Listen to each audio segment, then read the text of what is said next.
grief and sadness and pain. Yeah.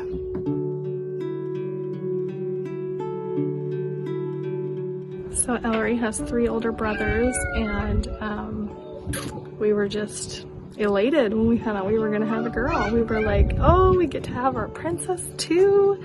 And there's a big gap too. She's definitely been our miracle baby, especially with me being a type 1 diabetic almost my whole life. My pregnancies were very scary, and me and my babies almost lost their lives, which I can probably share at a later date. But we were so happy to have her here. And it was a long road, and it was hard. She had some troubles when she was born.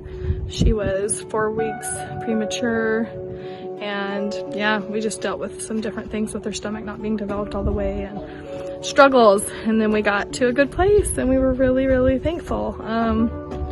So having her going in the hospital and being diagnosed was very tough. Baby got a boo-boo. We went through, oh yeah, it's okay. We went through all the feels, you know. I had to go through all the stages of grief and sadness and pain.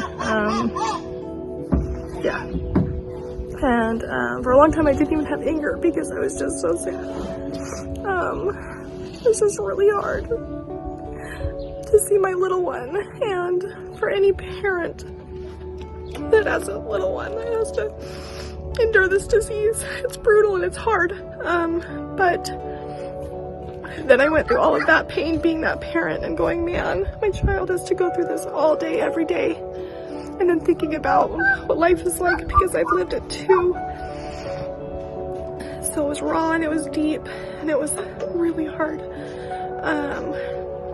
But I've realized I have to just be brave, and I have to put on a happy face for her, and we have to really look at our blessings and the positives.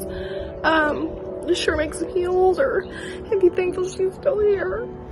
She wasn't taken from me, so I'm grateful. Insulin is a crazy thing because it's this thing that they say, okay, be really careful. You can give them too much, it will kill them. But they need it to stay alive. So it's figuring out that balance and how to keep them happy. And I don't ever want this disease to hold her back or define her.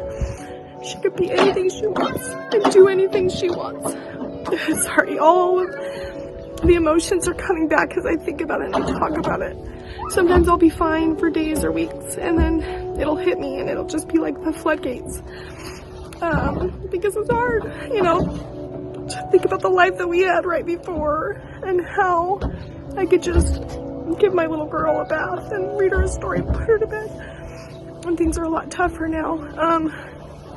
But it's life. So that's my main message, is I want people to realize that you can still thrive and you can do anything you want in this life. And we're so grateful for technology and the benefits and pluses that it brings to us by having the things that make it better. I didn't have that stuff when I was young. No, so I was on MDI, just multiple daily injections. So to be able to have an insulin pump, give her the freedom, and also fine tune it to make her blood sugars better, to help her longevity, is incredible. So anyway, I'll be back on later for anybody else that wants to hear more.